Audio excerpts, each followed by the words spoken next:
दोस्तों सबसे पहले आपको बता दें कि ऐसा नहीं है कि मूर्ति पूजा केवल हिंदू धर्म में ही है। ओम जय शिव ओंकारा, स्वामी हर शिव ओंकारा। दुनिया के सभी मत मजहब किसी न किसी रूप में मूर्ति पूजा तो करते ही हैं। उदाहरण के लिए क्रिश्चियन क्रॉस और ईसा मसीह की मूर्ति की पूजा करते हैं। वो बात अलग है कि उनकी पूजा पद्धति हिंदुओं से अलग है, परंतु करते तो मूर्ति पूजा ही है। इसी तरह इस्लाम को मानने वाले मस्जिद में भले ही कोई मूर्ति नहीं रखते, परंतु जब हज करने जाते हैं तो वहां एक काले पत्थर की पूजा करते हैं। इस्लाम की भाषा में वो इसे संगे अस्वद कहते हैं, परंतु है तो वह भी एक मूर्ति ही ना। क्या यह मूर्ति पूजा नहीं है?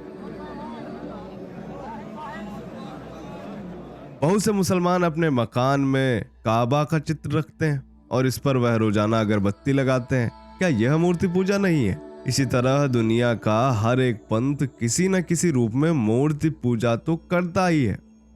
परंतु इन सबसे अलग आज हम आपको एक ऐसे मंदिर लिए चलते हैं जहां हिंदू और मुसलमान दोनों समान रूप से पूजा करते हैं। जी हाँ दोस्तों, उत्तर प्रदेश के गोरखपुर जिले में एक सरिया तिवारी नाम का गांव है। इस गांव में भगवान भोलेनाथ का हजारों साल पुराना एक अद्भुत शिवलिंग है और इस शिवलिंग की पूजा हिंदुओं के साथ साथ मुसलमान भी करते हैं। लेकिन क्यों? आखिर क्या कारण है कि मुसलमान भी इस शिवलिंग की पूजा कर रहे हैं? चलिए देखते हैं। दोस्तों, गोरखपुर जिले से मात्र 25 किलोमीटर की दूरी पर एक खजनी नामक कस्बा है और इसी कस्बे के पास में ही है सरिया तिवारी नाम का गांव। यहीं पर स्थित है भगवान भोलेनाथ का यह अनोखा शिवलिंग। भगवान भोलेनाथ हिंदुओं द्वारा पूज्य तो है ही, परंतु मुस्लिमों द्वारा इस शिवलिंग की पूजा करने के पीछे मुख्य वजह यह है कि इस शिवलिंग के ऊपर उर्दू भाषा में एक कलमा खुदा हुआ है और इसी कलमे की वजह से इस मंदिर में रमजान के महीने में मुस्लिम समाज के लोग भी आपको इबादत करते दिख जाएंगे। ऐसा कहा जाता है कि जिस समय महमूद गजनवी भारत पर आक्रमण करके भारत के मंदिरों को लूट रहा था, उस समय इस मंदिर के बारे में भी उसे पता चला। महमूद गजनवी तत्काल ही अपनी सेना सहित यहाँ पहुंचा और यहाँ पहुंचकर उसने मंदिर को पूरी तरह से तहस नहस कर दिया तथा शिवलिंग को उखाड़ने का भी प्रयास किया। लेकिन गजनवी की पूरी सेना इस शिवलिंग को उखाड़ने में नाकाम साबित हुई, क्योंकि गजनवी की सेना जितनी भी गहराई तक खुदाई करती, शिवलिंग उतना ही बढ़ता जाता। अंततः थक हार कर सेना जवाब दे गई। सेना के नाकाम साबित होने पर गजनवी ने शिवलिंग के ऊपर कलमा खुदवा दिया।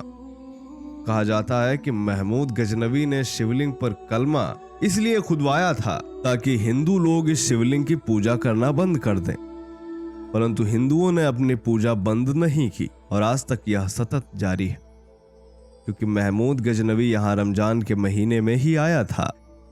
इस कारण यहाँ के मुसलमान रमजान के महीने में यहाँ आकर शिवलिंग की पूजा करते हैं।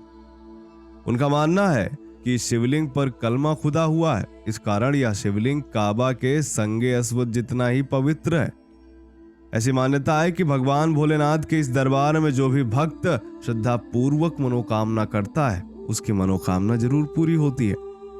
मान्यता यह भी है कि काफी प्रयास करने के बावजूद इस मंदिर की छत कभी नहीं बन पाई। ये शिवलिंग आज भी खुले आसमान के नीचे है। यहाँ बगल में ही एक तालाब है जिसमें नहाने से कुष्ठ रोग ठीक हो जाता है। प्रत्येक मंगलवार और रविवार को चर्म रोग से मुक्ति पाने के लिए लोग यहाँ तालाब में नहाने आते हैं, परंतु स्नान ऐसे समय पर किया जाता है कि कोई दूसरा व्यक्ति स्नान करने वाले को देख ना सके। दोस्तों, शिव मंदिर पर रोजाना सुबह से ही भीड़ लग जाती है। दूर दराज से लोग इस मंदिर में आते रहते हैं, परंतु सावन के महीने में यहाँ भक्तों की भीड़ काफी बढ़ जाती है। शिवलिंग के विषय में मान्यता है कि यह एक स्वयंभू शिवलिंग है जो धरती से स्वयं प्रकट हुआ है। यह शिवलिंग धरती के काफी गहराई तक में है और इसीलिए गजनवी इसे उखाड़ नहीं पाया।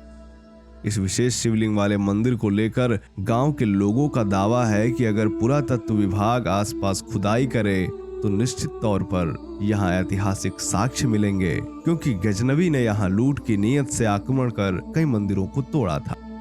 मंदिर तोड़े जाने के बाद भी उस समय के लोगों ने पूजा जारी रखी और आज भी लोगों की भगवान भोलेनाथ में गहरी आस्था है। उम्मीद करते हैं